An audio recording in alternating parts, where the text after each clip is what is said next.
네, 안녕하세요. 데일리 핫 이슈 김전입니다. 먼저 아래 자막으로 나가는 오늘의 키워드 먼저 확인해 주시고요.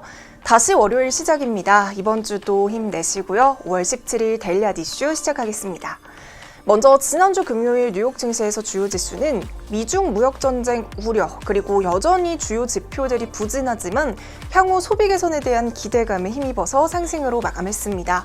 이날의 첫 번째 미 증시 이슈는 미중 무역 갈등입니다. 지난주부터 계속해서 미중 무역 갈등이 미국의 증시 이슈가 되어가고 있습니다. 장 초반의 증시는 미중 무역 갈등에 따라 주가가 약세를 보였습니다. 그 이유는 미국 상무부에서 중국 화웨이가 미국 기술로 제작된 반도체를 공급받지 못하도록 관련 규제를 강화한다고 밝혔기 때문입니다. 미 행정부에서는 그동안 미국에서 생산된 반도체를 화웨이에 수출하는 것을 막아왔습니다. 하지만 앞으로는 미국의 기술을 활용하는 다른 외국 기업들도 화웨이에게 반도체를 팔기 위해서는 미국의 허가를 받도록 규정을 고치겠다고 발표한 건데요. 그동안 미국을 제외한 나라의 반도체 기업들은 미국 기술 활용도가 25% 아래면 화웨이에 물건을 팔 수 있었습니다. 하지만 이번 규제로 화웨이의 반도체 조달 통로를 아예 막아버렸습니다.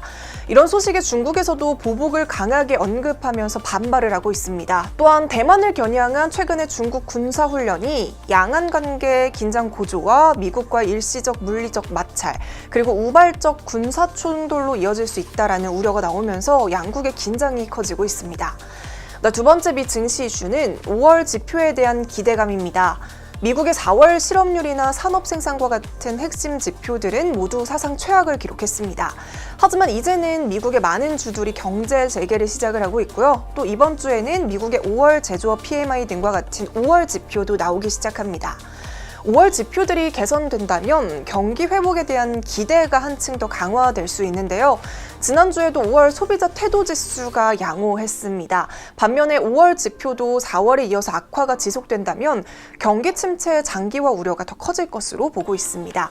가장 큰 변수는 일단 미국의 실업률인데요. 실업보험 청구자 수는 점점 감소하는 추세는 맞지만 아직까지 300만 명에 육박한 엄청난 수치입니다.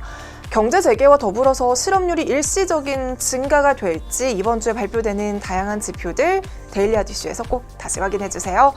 네, 세 번째 미 증시 이슈는 연준의 경기 부양책입니다.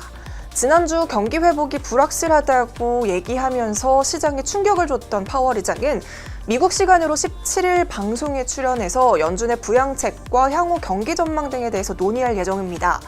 방송에서는 인터뷰의 내용을 일부 공개를 했는데요.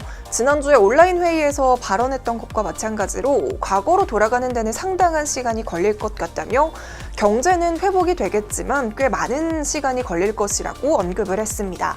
파월 의장의 발언이 경제 전망에 대한 불확실성을 얘기하고 있는 건 이미 예상이 되고 있지만요.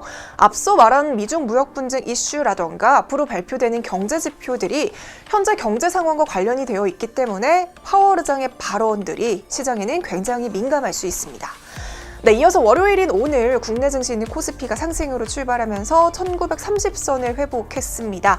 하지만 금세 하락 반전하는 모습을 보였는데요. 반면에 오후장 들어서는 코스피가 1940선까지 다시 오르면서 코스닥 역시 상승세를 보이면서 강세장을 보였습니다.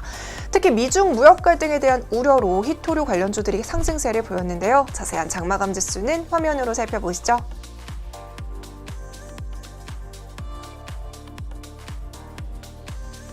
네, 그럼 이어서 오늘의 국내 경제 이슈 알아보겠습니다. 오늘의 국내 경제 이슈는 재난지원금으로 인한 소비 증가입니다. 재난지원금이 지급되고 첫 주말, 제가 사는 동네 상권들이 정말 오랜만에 북적이는 모습을 보였습니다.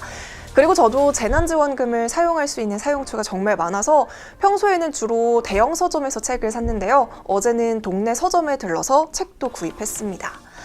아니나 다를까 기사를 보니까요. 이런 상권의 변화는 저만 느낀 것이 아니었습니다. 주말 동안 전통시장이나 식당, 편의점 등 소상공인이 운영하는 가게에는 평소보다 많은 손님들의 발길이 이어졌다고 합니다. 사회적 거리두기가 장기화하면서 손님들의 발길이 끊겼던 소상공인들은 이제라도 그나마 재난지원금 덕분에 숨통이 트였다고 이야기를 할 정도인데요. 구매량 자체도 늘어났지만 비싼 상품을 사는 사람들이 많아졌다는 반응입니다. 서울뿐만 아니라 전국 주요 상권에서도 재난지원금으로 인한 소비 회복세가 뚜렷하게 나타나고 있습니다. 코로나19가 확산세를 보였던 지난 3월, 하루에 손님 1명을 받는 것도 어려웠던 상가는 재난지원금이 지급이 시작된 11일부터 문의와 예약이 쇄도하고 있다고 합니다. 저도 어제 상권이 시끌벅적하고 소상공인분들이 바쁜 상황에서도 너무 행복한 표정을 하고 계셔서 뭔가 뭉클한 마음이 들었는데요. 내수시장이 이번 기회를 토대로 다시 활기를 찾았으면 좋겠습니다. 네, 그럼 본격적으로 오늘의 이슈 알아볼게요. 과연 어떤 이슈들이 있었을까요? 네, 먼저 첫 번째 이슈는 전자서명 관련주입니다. 현재 국내에서는 은행 서비스나 공공기관의 온라인 서비스를 받기 위해서는 반드시 공인인증서가 필요합니다. 하지만 이 공인인증서를 폐기하는 법안이 오는 20일 국회 본회의에서 통과될 가능성이 유력하다는 소식에 전자서명 관련주들이 강세를 보였습니다. 그동안 1999년 공인인증서가 도입된 뒤 시장 독점을 통해서 서비스 혁신을 저해하고 또 사용자들의 불편을 초래한다는 의견이 많았습니다. 18일 더불어민주당에 따르면 이러한 내용을 담은 전자서명법 개정안이 국회 법제사법위원회를 거쳐서 오는 20일 열리는 20대 국회 마지막 본회의에 상정이 될 전망인데요. 문재인 대통령의 대선 공약이기도 합니다. 사실 공인인증서 폐지와 관련해서는 2018년부터 논의가 쭉 있어 왔습니다. 하지만 구체적으로 진행이 되지 않은 채 논의만 되어 왔는데요. 계속해서 불만이 이어지고 또 공인인증서의 독점적인 지위를 없애기 위해서 본격적으로 관련 법안이 상임위를 통과를 했습니다. 단순히 공인인증서 제도를 폐지한다는 의미보다는 사설 인증과의 차별을 없애서 시장 경쟁에 맡긴다는 의미인데요. 이 개정안에는 국제 기준을 고려해서 전자서명 인증 업무를 평가하고 인정제도를 도입한다는 내용이 담겨져 있습니다. 이에 따라 그동안 불편함을 느껴오던 공인인증서는 시장에서 자연스럽게 도태될 것으로 보고 있고요. 반대로 블록체인과 같은 다른 전자서명 수단이 활성화될 것으로 기대되고 있습니다. 네, 이 소식에 전자서명 관련주들 일제히 강세를 보였는데요. 먼저 한국정보인증 그리고 한국전자인증 이 두 종목은 상한가 달성한 종목들입니다. 특히 한국전자인증은 국내 최초의 인증기관으로 설립이 돼서 시중은행의 인터넷뱅킹이나 사이버증권, 공공기관 서비스, 온라인 상거래를 위한 공인인증서 등을 비롯해서 다양한 종류의 공인증서 발급 서비스를 제공하는 기업입니다. 최근에는 스마트폰 기반의 모바일 인증 서비스와 유비쿼터스 환경의 다양한 기기들을 대상으로 하는 기기 인증 서비스까지 제공을 한 바 있습니다. 이 밖에도 한국정보통신과 한국단자도 장중에 20% 넘게 상승했고요. 한컴위드 역시 최고 17%까지 상승했습니다. 또한 민엔지나 IT센, SGA 솔루션즈도 오늘 큰 폭의 매수세가 유입이 됐습니다. 한컴위드의 종목을 덧붙여서 말씀을 드리자면요. 이 한컴위드는 인증시장에서 독보적인 기술력을 갖고 있는 인증시장의 대표 종목이기도 합니다. 현재 한컴위드가 보유한 키관리 솔루션은 글로벌 인증을 받은 제품으로 현재 카카오뱅크와 K뱅크를 비롯한 금융기관 등에서 쓰이는 것으로 알려졌습니다. 최근에는 스마트시티와 블록체인으로도 사업 영역을 넓혀가고 있는 만큼 인증시장의 수혜주로 꼽히면서 오늘 기대 매수세가 많이 몰렸습니다. 20일에 국회 본회의를 통과한다면 관련 기업들의 실적이나 주가가 더욱 부각될 것으로 예상이 되고 있습니다. 네, 두 번째 종목은 라온시큐어입니다. 네, 라온시큐어가 세종시 자율주행 상용화를 위한 블록체인 기반의 자율주행 자동차 신뢰 플랫폼 구축 시범 사업을 수주한 것으로 알려지면서 오늘 큰 폭의 상승세를 보였습니다. 과학기술정보통신부와 한국인터넷진흥원이 주관하는 2020년 블록체인 공공선도 시범 사업 중 하나입니다. 이 사업은 블록체인 기술을 공공 부분에 선도적으로 도입을 하고 적용해서 공공 서비스를 혁신하고 블록체인 초기 시장을 창출하기 위한 것으로 총 10개 시범 과제가 추진이 됩니다. 세종시는 이번 사업을 통해서 자율주행차의 도심 운행과 서비스 관련 데이터를 수집해서 자율주행차의 안전운행 환경을 마련하고 부가 서비스를 활성화한다는 계획입니다. 여기에 라온시큐어는 이번 사업에서 LG CNS와 라온 화이트햇 그리고 언맨드 솔루션과 컨소시엄 형태로 참여를 했고요. 블록체인 기반의 분산 DID 인증 플랫폼을 구축할 예정입니다.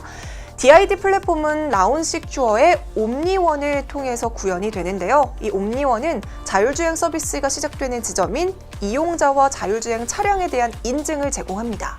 중앙 서버나 관제 센터를 통한 단일 인증이 아니라요. 자율주행 구성 요소들 간의 통신 시상호 인증 방식을 통해서 각 노드와 구성 간 통신에 대한 해킹 위협이 적습니다. 또한 인증서 발급에 따른 재반 비용도 절감될 수 있다고 합니다. 세종시는 이번 사업을 시작으로 향후 자율주행 보편화에 대비해서 자율주행차 운영에 필요한 차량이나 차량 소유주 정보, 그리고 자동차 등록사업소의 차량 및 소유주 정보 등을 확인할 수 있도록 사물에 대한 분산 신원증명 체계를 구축할 예정이라고 합니다. 이번 사업이 라온시큐어가 가지고 있는 기술 역량을 토대로 앞으로도 다양한 분야를 적극적으로 공략할 수 있을 것으로 기대되고 있습니다. 이 소식에 라온시큐어 장중에 최고 28%까지 상승하면서 마감했습니다. 이렇게 오늘은 전자서명 관련주 소식과 라온시큐어 소식으로 데일리아디슈 마무리하겠습니다. 오늘도 시청해주셔서 감사합니다.